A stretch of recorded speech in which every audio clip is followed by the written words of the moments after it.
morning. Welcome to the Los Angeles World Affairs Council and Town Hall. I'm Kim McCleary, President and CEO, and it's my great pleasure to welcome you to today's very special program, Muppets in Moscow, with Natasha Lance Rogoff, the unexpected, crazy, true story of making Sesame Street in Russia. Natasha Lane Rogoff is a filmmaker, journalist, and executive producer of Sesame Street in Russia, and author of Muppets in Moscow. And I'm happy to say that Muppets in Moscow was recently nominated for a Pushkin Prize, and Natasha signed with the CAA to make it into a TV show and movie.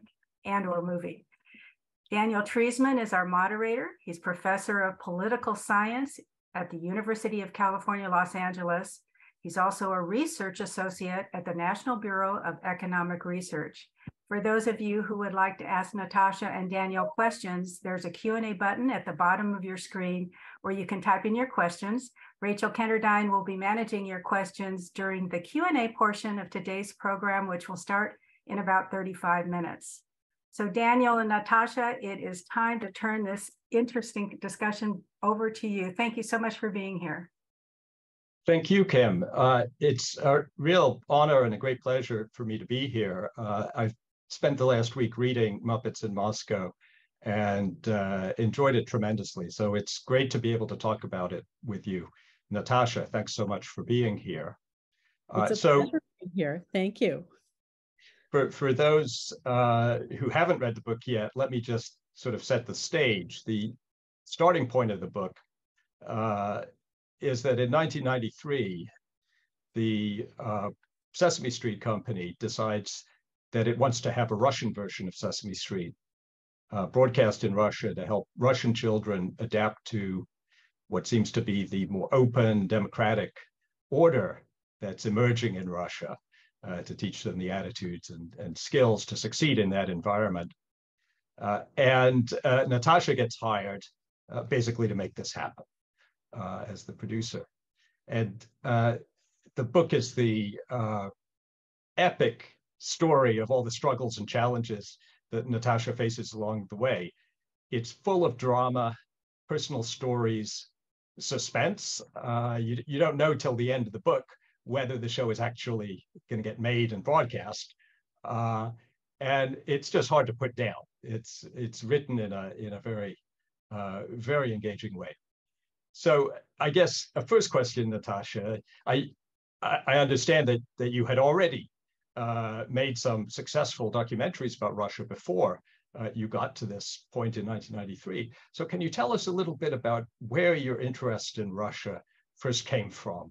I remember from the introduction of the book, I think, that in fact you changed your name to Natasha because of your love for Russian literature. So can you tell us about that? Well, you outed me on the name, Daniel. Yes, I changed my name when I was 16 before I spoke a word of Russian, after becoming enamored with Russian literature and these incredibly, absurdist, mysterious, and often dark stories. And then later in college, studied Russian history and Chinese history and political science, and became really fascinated with dictatorships in general. But I had already lived in the Soviet Union for about 10 years before Sesame Street's executives approached me to help them bring the Muppets to Moscow. And, at the time, I had just finished a documentary where it was called Russia for Sale, The Rough Road to Capitalism for PBS. And I had embedded myself for 2 years with communist hardline fascists. So when these, big bird executives came and to my film screening in New York City, I thought I was the last person in the world, who could help them. And I was very confused. I said, did you just you just watched my film? I don't really understand. But the idea of this was so ambitious. And I really, over time, after visiting Sesame Workshop's headquarters, really could see how, the Muppets could be incredible ambassadors to, model idealistic values and provide for young children, the skills they would need to survive in this free market society that was just emerging. So many people, had never lived in an open society, and who better than the Muppets to try to, show them the way to Sesame Street. So it's 1993, as you said. Some of the executives from the Sesame Street company come along to the screening of your documentary, and this new project begins. Can you tell us about, how that happened? Who was backing? Who was funding this operation? Was there broader support? Yeah, it was. It's incredible to think about this now, but it was Senator Biden at the time, now President Biden, who had spearheaded bipartisan congressional support for an original Russian version of Sesame Street. And he had worked with the workshop. The workshop was at that time in about 20 or 25 countries. But most of the countries were in Europe or Latin America. And they really, the workshop hadn't until that time, tried to create, this children's puppet show in a country that was transitioning, from this, very difficult situation where, there was extreme poverty, there was violence, lawlessness. And so they had already been trying for 2 years to get the project up and running, which is, how they ended up finding me as a documentary filmmaker with absolutely no children's television experience. So I, initially told them, no, I don't think I can do this. You have the wrong person. And then they said, please just try. And this is, one of the best things that happened to me in my life, which wasn't part of my life's plan. And so you start, and as the book goes over in detail, there's one challenge after another. This is a very unstable environment, Russia in the 1990s. I spent some time there, but I have to say, I'm glad that I didn't meet Natasha at that time, because it seems almost everybody she meets ends up getting assassinated or at least having something terrible happen to them. I'm exaggerating, of course, but there's a lot of stories in the book, and you mentioned, for instance, meeting some big business people hoping to get sponsoring, names that we would hear a lot about later, like Boris Berezovsky. Can you tell us about that meeting? Absolutely. I have to say, anybody who works in Russia, and for the past 30 years till today, encounters situations like this, strange occurrences where people are pushed out of windows or poisoned or assassinated. And in the case of Sesame Street, although we were creating a puppet show, within the first 2 years, our Russian broadcast partner, this is Vlad Listyev, who was a really great man. I'm sure you know him, Daniel, came across him. And, he was trying to create a free press, and he was actually the host of the Russian-style Jeopardy show. He also became my confidant, helping me navigate the incredibly, internecine Russian television industry when I first got there. It had, greatly changed since the time when it was run by Soviet officials that I had known. And he left the TV station where we all worked one day, and he was assassinated, just murdered outside his home. So that was, incredibly sad. And the whole country was mourning this loss of this great man. And then less than 9 months later, when the new chief came in, that man was also murdered. And this all came on top of, we were trying to raise money for the show because the US government, the Congress insisted, which made sense, that the Russians have, skin in the game and pay for at least half of the production. So we had to raise financing from Russian sources, not necessarily the Russian government, because at that time they couldn't support a lot of television production. There were bigger problems. At least entertainment style children's shows. So what ended up happening is we found after months and months of trying to get a meeting with Boris Berezovsky, who was a rising oligarch who later became an advisor to President Yeltsin, who became the president after the collapse of the Soviet Union. We met Boris in a Japanese restaurant. I was with my colleague, Leonid Zygalski, who I worked with on Sesame Street. He's Russian, and I had done many documentary films with him before that. And it was so important to have a local with me, as well as being a woman in all these meetings, which, it's a very patriarchal society, despite being socialist and having some very progressive policies for women. And so we had this meeting. He shows up, Boris, with 2 bodyguards. And I just looked at the bodyguards and I was like, oh, they're enormous guys. They're not going to be very happy eating a few pieces of raw fish. So it was pretty intimidating to meet him. But we talked to him about what we were trying to do and how we were going to bring over a lot of equipment, and we were going to train the producers and writers on how to make television, dramatic television. They didn't have a very strong tradition of this, since television had been used mostly for propaganda, although their film industry was, they were brilliant filmmakers. So cinematography was different. But in any case, we have this meeting. I didn't think he was going to go for it. And then he started asking questions like, is Big Bird going to be in the production? And, hearing the oligarch say Big Bird, I was just like, okay, I think he's kind of intrigued.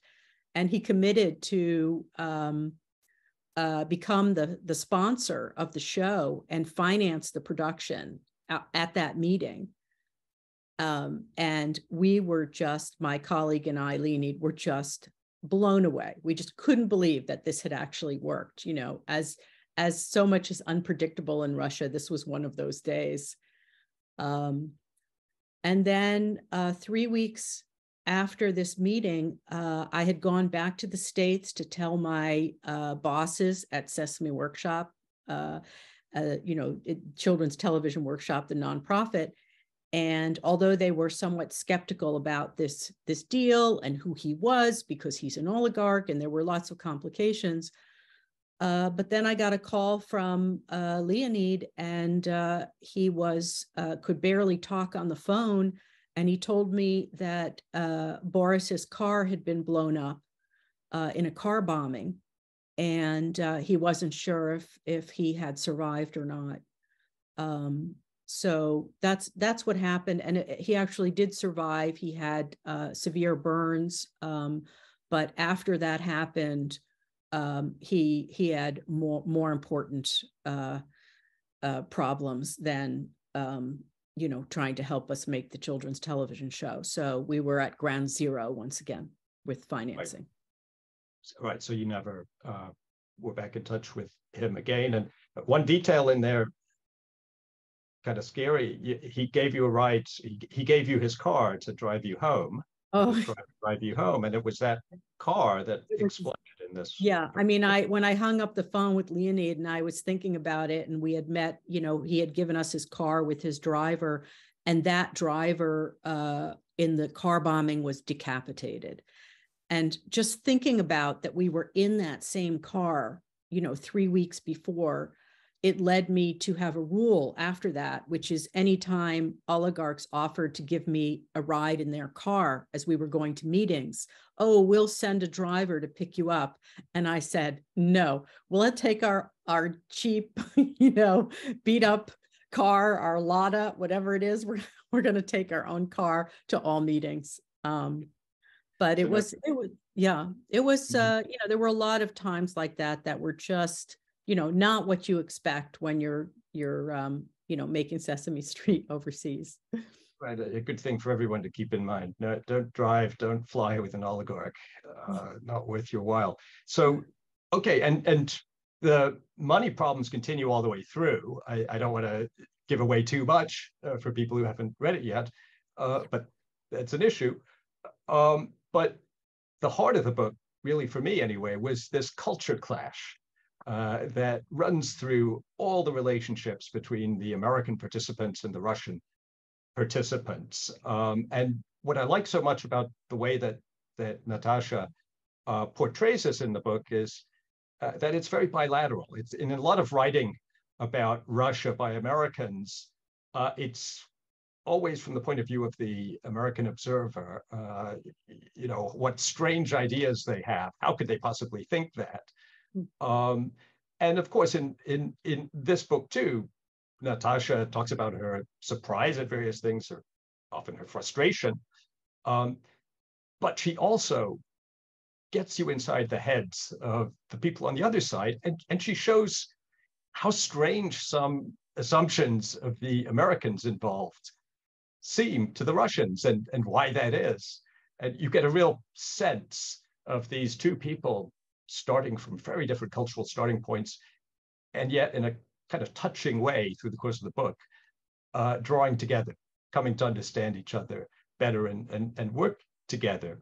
So I wonder if you have any incidents or anecdotes that stick in your mind about those moments when the culture clash was most severe. Yeah, no, I appreciate your saying that, and I haven't heard it said that way before, so I really appreciate that note, Daniel. And it was it was difficult because we were trying to adapt a show that really, pitted Sesame Street's progressive values against 300 years of Russian thought. And I knew that there would be challenges in the beginning, but I did not expect them where they actually emerged. So for instance, when we were first introducing the creative team, the Moscow creative team, and this is, eventually became a team of about 400 artists, Russians, Ukrainians, Armenians, Georgians. A lot of the animators were Georgians. And when we presented to them, videos from the American show so they could see what the Muppets looked like, and from other international programs of Sesame Street, they didn't like them. They looked at these Muppets and said, they don't look Russian. And then the head writer, she was kind of a surly person, and she said, Natasha, we have a tradition, our own puppetry tradition dating back to the 16th century, and we don't want your American Muppets in our Sesame Street show. So this was a real problem, and this stalemate lasted for months. And eventually in the book, I go into how the Russian team changed their mind. But also, the head, the woman in charge of the music for Sesame Street, which is called, Russian Sesame Street is called Улица Sesame, which means Sesame Street in Russian. And she only initially wanted classical music. She was a concert pianist who was trained, studied at Moscow's top conservatory. And her answer was like, people are still playing, Tchaikovsky and Stravinsky, and they have been for 100 years. Who do you think is going to be listening to Sesame Street songs in 100 years from now? And she also changed her mind later and became the most fervent advocate of many of the contemporary rock musicians and other genres of music types, people who had been persecuted under communism. And, this was their first opportunity to have freedom of expression, creating music for this show. And I was thrilled because I had actually done a program for ABC 2020 years earlier on underground rock and roll about these rock artists who were denied the right to record their music or sell their music. So we had, this phenomenal team of talented music artists. But I think the area which was most complicated, but is also where the heart and soul of the book is, as you said, Daniel, is the content, the educational content of the show, and what the creative team wanted to teach their children. What were their hopes and dreams for this new open society? And this content is developed in what Sesame Workshop originally set up, which is the curriculum seminar. And this is where we bring together the creative team, the producers, the writers, with education experts from all over the former Soviet Union. And for 3 days, the team discusses what is going to be the curriculum of the show. So when we did that, there was one moment that was extremely difficult and also surprising to me when we showed videos of children with disabilities. And we showed a clip of a little boy in a wheelchair who was flying a kite with a friend. And in the background, there's this upbeat song, me and my chair, we go everywhere.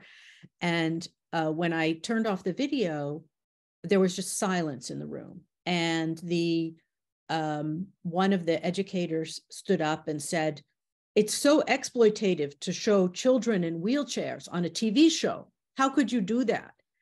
And then, another woman says, "I don't know why normalnie дети, normal children, would want to see a show with nenormalnie, not normal children." So even the language was so archaic compared to where we were in the United States and where Sesame Street was. And at that moment, I wasn't sure if, really if Russia was ready for Sesame Street, because this is something I had assumed this group of most enlightened educators would, adopt. So we ended up taking a break. And then the group continued this discussion. It pretty much took up most of the day. And when we came back, there was a woman who made the point that, what you Americans don't understand is that children throughout the former Soviet Union who are disabled are often stuck in their bed, and they will never have a wheelchair like you see in that video because of the state of our healthcare and the collapse of our medical system. So how will they feel if they see children in the TV show who have a wheelchair? They'll just feel sad. And so I hadn't taken that into consideration, and it made me think about, many of the assumptions that I and some of my American colleagues had about the country. And what was possible at this time, that, different countries are on different trajectories, and what's feasible for them in terms of openness may be very different. But also I thought this is an opportunity to create a program for kids that does, show children, all children, realizing their full potential. But Natasha, there's a great ending to that story, which you didn't tell us yet. I'm going to. Yeah, no, Okay. I will tell it. Yeah, no, I know it's taking a long time, but what ends up happening is there's this woman in the back of the room who explains that she works with children with disabilities in a town which had, under communism, been used as a dumping ground for hazardous materials. So it has the highest number of children with disabilities. And she works with these children, and they yearn to play with what she says normal children. And she encourages the group to write scenarios where these children are presented as valuable and important to the society. And when she finishes talking, I look around the room and I see that a number of the teachers that are there are crying. And I am crying as well. And there was no discussion after that of not including scenarios of children with disabilities. And this was a moment in several hours where a transition happened without my uttering a word. Amazing. Natasha, I have to ask you about one of the characters in the book who, to my mind, is one of the most sympathetic, perhaps the most sympathetic character in the book. And that is Natasha's future and then actual husband, Ken Rogoff, who, as many may know, is a well-known economist, highly respected economist. And so there's a sort of sub-theme within the book of Natasha meeting, getting to know Ken, getting married, and Ken having to, from across the Atlantic, worry and deal with all these crises that Natasha is constantly dealing with. So that's portrayed very nicely in the book. But I wanted to ask, how does Ken feel about becoming a literary character? Well, he's on TV all the time, and many people don't know, but he actually speaks Russian. And part of how we met on a double blind date, where the two people introducing you do not know both of you, is because we both spoke Russian. And he's an international grandmaster, and at the time he was playing chess, nearly all the books were written in Russian, which is why he had to learn to read Russian. But he was, such incredible support to me during this time. I had very little experience working inside a corporation, even if it was a nonprofit, and navigating all the challenges. And I ended up marrying him during the course of the production. But you forgot to say, Daniel, I also got pregnant during the course of the production. So that was another challenge on top of that, to be in a society where there was very little food, and it wasn't very comfortable place to be. Especially for a vegetarian, right? Yes. So all this happens in the 1990s. I should ask, on your first date with Ken, did you speak Russian or English? Oh no, I mean we're both Americans. Yes. Okay, but you do sometimes speak Russian, or when it's required. When we had, we sometimes spoke Russian in front of the kids because they couldn't understand, and they hated that. I see. So that gave them an incentive to study and learn. And he came to Moscow during the production, which was actually the first time he had been in Russia, because he had not visited the Soviet Union. Bobby Fischer, the great chess player, had refused to go there. And so that was, quite amazing, being able to introduce him to a culture that I truly loved. And he also, couldn't believe what the Muppets, the Slavic Muppets, looked like, because they were so unique, and they were designed in collaboration with the Russian team, with the Moscow team, but they were actually built by Jim Henson Productions. And the character, the full body character, because Big Bird does not appear in the international co-productions generally. So the Big Bird replacement was Zeliboba, who was an 8-foot tall, hound-like blue character with floppy ears, and he was made out of fur and organza. And he's based on a character from Russian folklore, Domovoy, who's the spirit of the hearth and the home. You probably have read the children's story, Daniel. And he, in order to convey the idea of being at one with nature, the design was that he had leaves and moss and twigs sewn into his coat. So, that was great for Ken to see the puppets too. When he first saw them, he was just amazed. Right, and talking about the materials, the fur, all this, it's really impressive.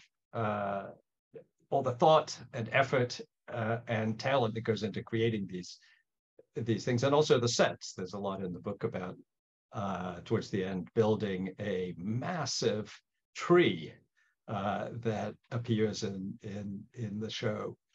Well, that was another example of a great deal of debate, because the set designer, who had come from theater, and this was her first time creating a show, like a neighborhood for a TV show, and so it was very different from a theater stage. And she just, in the beginning, she was very confused. She says, "I don't know what this should be. Should it be Russia of pre-revolutionary Russia? Should it be Russia of our recent Soviet past? Or should it be something new and different of Russia in the future?" And, even as I say this, I am, it makes me so sad to think about where we are today and where we were 30 years ago, and the opportunities, that we had. The show, went on to become such a hit across 11 time zones. And I guess I'm revealing the end of the story, but it was, a program that influenced an entire generation of children. The same people, my colleagues as well, that I'm on the phone with now on WhatsApp, talking about the war. And it's just horrifying to think about this today. Right. You went back in, I think, 2020 and reconnected with some of the people. Do you want to say anything about that? Yeah, I went back in January of 2020 for the last interviews for the book. And I met with the chief director, who's now in his 80s, Volodya Gramatikov, who is a giant in children's cinema. And, he was very sad, but he also, was hopeful and said that, our program had a huge impact on the country. And, it was successful and ran for over 10 years, well into Putin's era. It ended around 2010. And he said, "My only hope, Natasha, is that the children who grew up on our show will stop this madness and build a different future for their country." So that was, incredible to hear. And even more incredible, I spoke just this past week with the son, Ilya, of the live action director, who was one of the initial people who didn't like the Muppets and then changed his mind. And So the son is now living in Ukraine, and he became a lawyer, and he moved to Kiev because he had to flee Russia, since he was actively defending human rights activists in Russia at the time, and had been speaking against the war publicly. And then he volunteered on the legal team that was investigating war crimes by Russian soldiers in the beginning of the war in Ukraine. And just this trajectory of, where the father was and where the son is. But he said to me, I was telling him about some people who say, do you feel like you failed, like Sesame Street failed because we're here with this war now? And, he said something that, really meant so much to me, but I just want to read it. He said, I don't think the millions Americans spent on Sesame Street was wasted. Tens of millions of Russian children from Russia and from other parts of the former USSR grew up thinking differently because of Ulica Sezam. And people who are now in their 40s like me, it matters what sort of background they brought from their childhood. So I would not call you, your colleagues, and my father a failure. And then he says, he goes on to talk about how it's so important for, when the war ends, which it will, as all wars do, that we're ready, as is much of the Western world, to help the country again to rebuild and make changes for a more open society.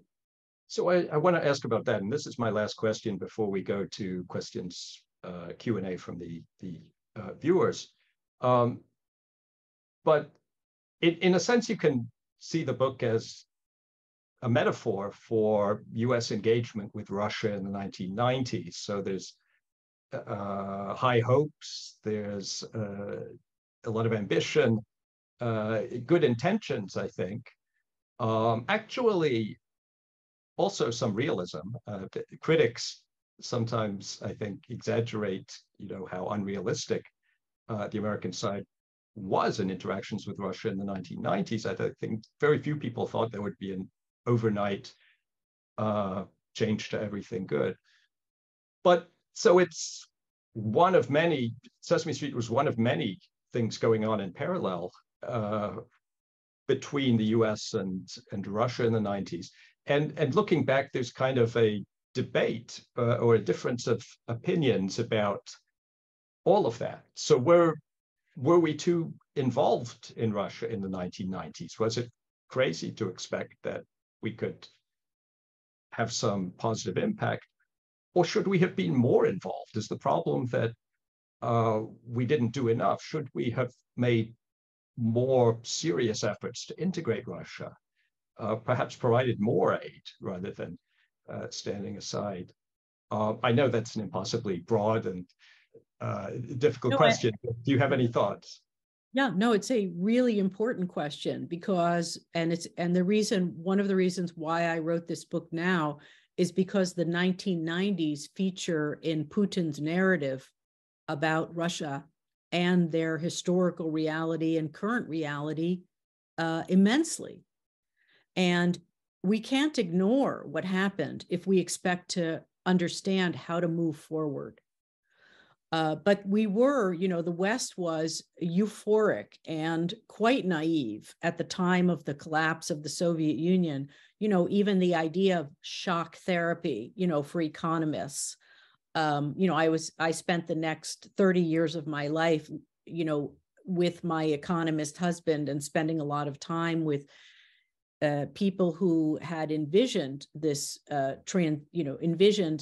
idealistic transition to a free market economy. But what I try to show in the book as well is how long it takes to change people's minds.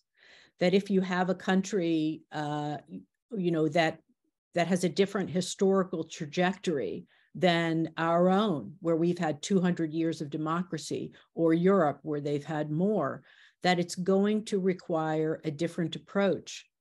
And honestly, many of the people that were trying to help Russia didn't know the country well. And that created an enormous amount of problems in terms of the policies that were adopted. So I think in some ways, one of the mistakes that we make over and over again is expecting countries to mirror our own and not taking into their uniqueness. And it's imperative for us, even after the war ends, to work with different, countries that are on various trajectories of openness. We have to be able to not judge and accept that, while at the same time being sensitive to, a nation's culture and values, and choose what is realistic. That said, as Ilya, the son of my colleague, said, you couldn't have known some former KGB colonel would come and ruin everything. But I do think that, the relations between Russia and the West had already started to deteriorate long before the war. And there's so many people like yourself who write about this. So, there were many other things we could have done, but certainly cultural exchanges are a really important way to, promote cultural understanding and peace. And you really see the impact of that in the book. That's the sort of the optimistic part of the message within a book that obviously takes place in a very difficult time. Wonderful. So, Rachel, are you going to jump in and field the questions? Great. Yes, thank you both so much for being here, and to our audience for submitting great questions. So the first is, what % of the Russian people had TVs back in the 1990s, and how has Russian television changed since then? That is such an important question for right now as well. But back in the 1990s, most people had televisions, and all of their information came from essentially two TV channels, ORT and RTR. And then there was a new cable channel, NTV, which had a fairly small footprint. But there was no internet at that time. So it's a very different situation now, where in rural areas, people are getting most of their information from television, but their children were on TikTok until recently. So the generation is very different. The generations are very different in terms of how they get their content. What would you say, Daniel? Would you say? I would agree with everything you said. The Soviet Union in its last years was a TV society. People had TVs, but the programming was very different. And in the early years of the 90s, the programming became really kind of liberated, but of very uneven quality. These days, it's very propagandistic. It's an extremely sort of heavy, since the beginning of the war, heavy kind of aggressive nationalist and conformist propaganda. So it's really like the 80s. Like now, when now watching Russian television now, it's literally looks like the 1980s. So there was this brief period of openness after the Soviet Union fell. And then, from the invasion of Ukraine in 2014 onward, and even before that, you already saw that Putin was cracking down on independent press. And of course, if you don't have a free press, it's what you end up with is, propaganda and the potential for autocracy. So turning to, we've had several questions about the Muppets themselves. So what the other Muppets looked like in Russia? Did they have Oscar and the Cookie Monster, Elmo? So could you share a little bit more about what those are based on and what they looked like? Sure.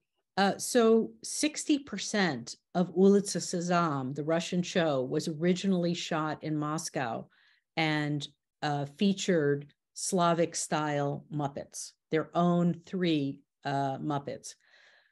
There were the rest of it, so was some dubbed Muppets, so Cookie Monster, Elmo, Not Big Bird, and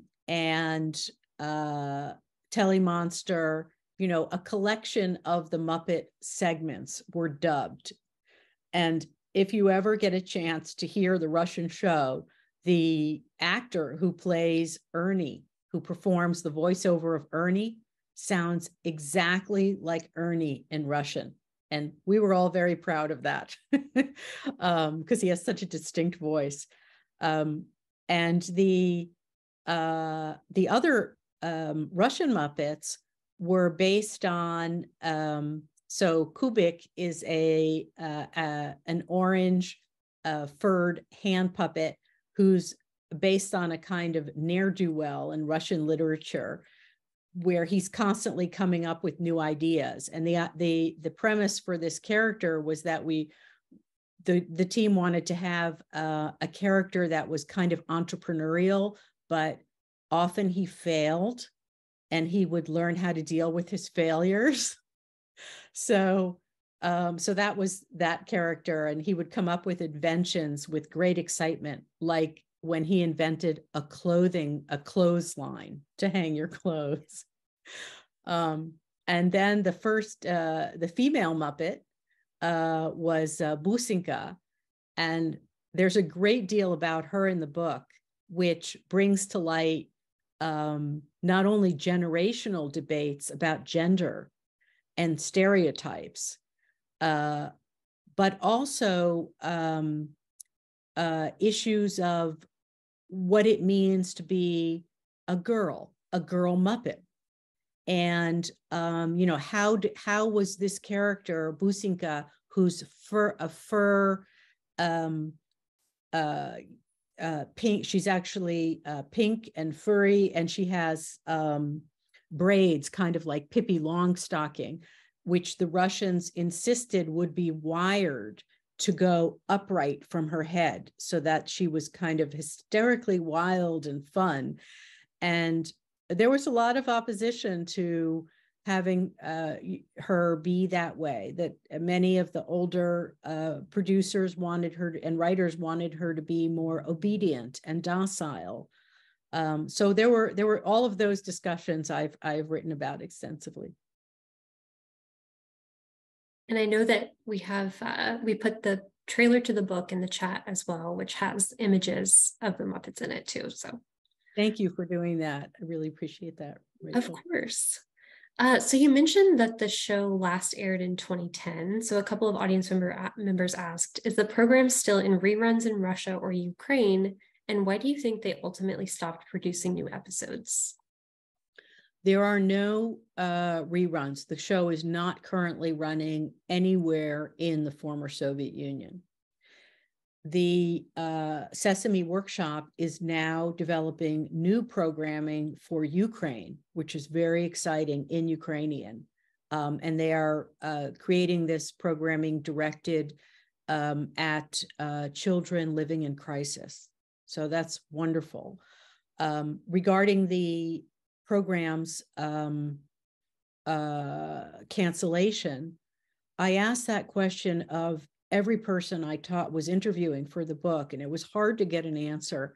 But eventually, there was a consensus that I heard from among several people that the executives who had been put in power at the TV station at ORT kind of made a grab for the show, and they tried to fire the director of research. who had been there since the beginning and, is an amazingly brilliant educator, Dr. Anna Genina. And when they did that, the rest of the team quit in solidarity. So that was the end of it. And of course, they didn't have the license for Sesame Street, so they could no longer make the show. Thank you for sharing that. This audience member says, incredible story, Natasha. What advice do you have for other media and education companies trying to navigate this politically charged national and global environment where content and perspectives are being scrutinized to such an extreme extent? Is that a question about, well, I guess we can't go back and ask internationally or domestically because there are a lot of similar issues. I think both. She says national and global. I see. Yeah, I mean, I think, I am a proponent of free speech. And I think it's very important for programming to present multiple perspectives especially when you're in other countries that have different culture, different values, different religion, and often different attitudes about many, many subjects that would be perceived differently in the United States. And I think this also applies in the US, that it's important to present multiple perspectives, even if it's in a puppet show for children, so that, it has to be written in a certain way for children, so it's appropriate for their understanding. But it's so important to have multiple perspectives presented and not to limit that. So turning back to the show specifically, what were you most surprised by when you were producing the adaptation? Well, I was certainly surprised in the beginning about the difficulty related to the violence that we encountered. I also was most surprised as a documentary filmmaker by how emotionally charged the discussions were.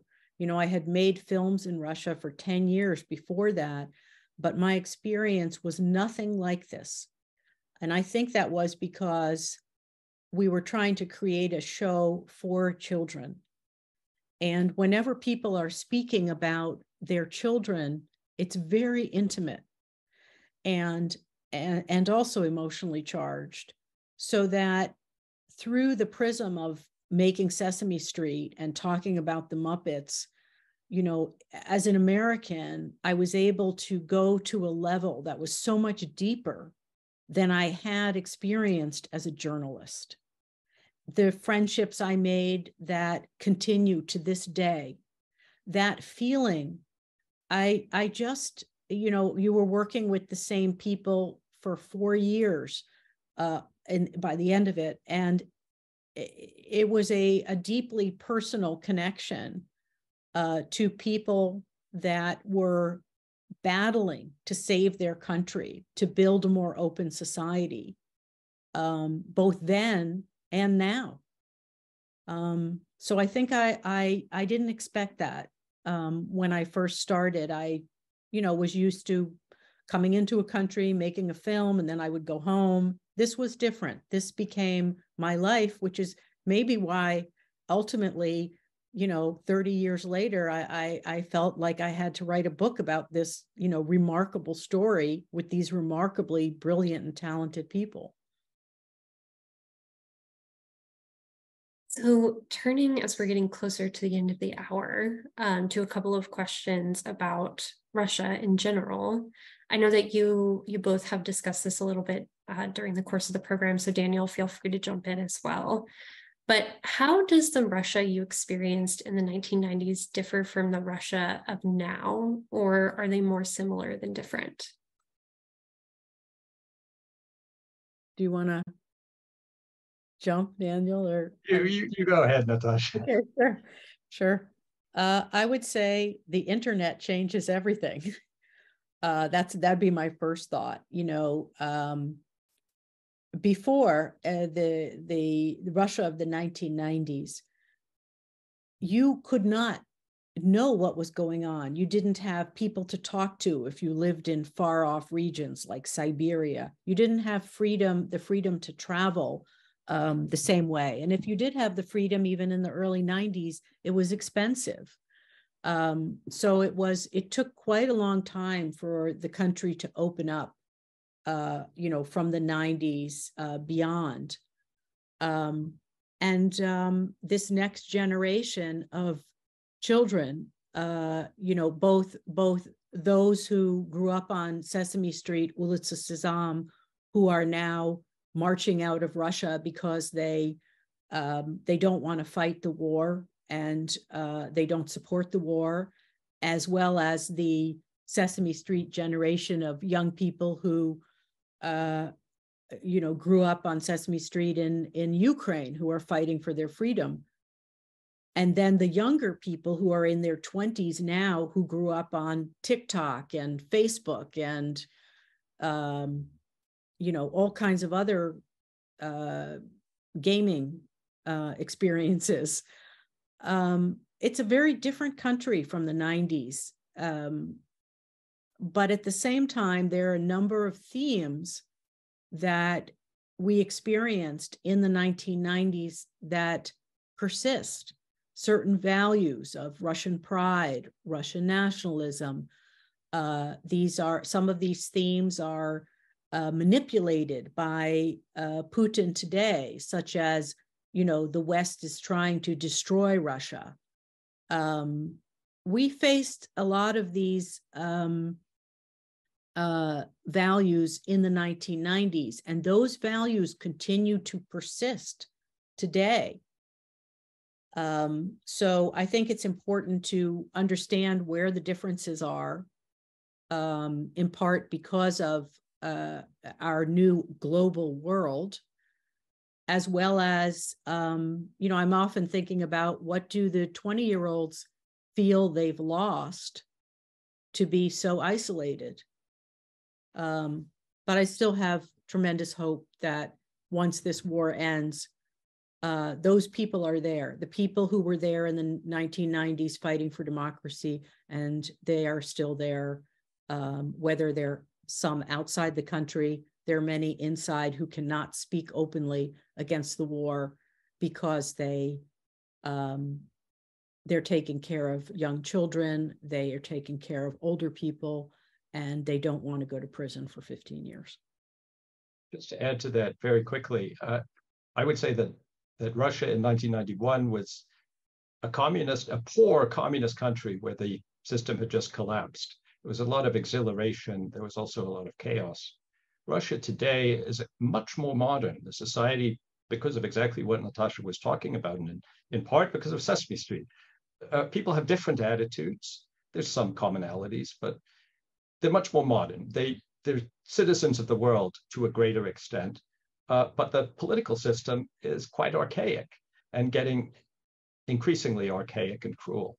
So there's that big gap between the society, I think, and the nature of the political system. And a lot of the leaders are old. They are from this other era. Thank you both so much again for being here today, and to our audience for submitting questions. So I'll turn it back over to the two of you and Kim to wrap us up. Thank you. So I just want to thank Natasha again for the book and for this great conversation. I really recommend this book to everyone. It's, as I said, it's hard to put it down once you get started. It's such a story filled with suspense, and at the same time, it is very rewarding as you see things develop and people coming together and people developing. Something we didn't talk very much about today is sexism. There's these great scenes in the book where Natasha sort of stands back, feeling unsure how to deal with a situation where somebody has just said something very sexist. And then she shows how young Russian women stand up and express articulately, the right position, the position that young girls should be allowed to grow up with a sense of freedom and opportunity and so on. So it's a great book. And I just want to thank Natasha again. Natasha, do you want to say something in closing? I just want to say thank you so much, Daniel, for doing this. I can imagine it's a very busy time for you with everything going on politically in Russia and Ukraine now. And I want to thank Kim and Rachel and Katie and everybody at the World Affairs Council who made this possible, and really appreciate this opportunity to speak with everybody online. Thank you all to the audience for coming today to hear me talk about Muppets in Moscow.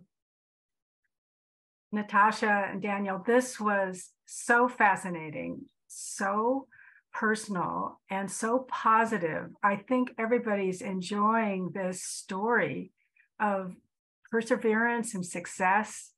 And it's so nice to hear a happy story in the midst of a lot of the news today. So we learned a lot, and we so much appreciate your time today.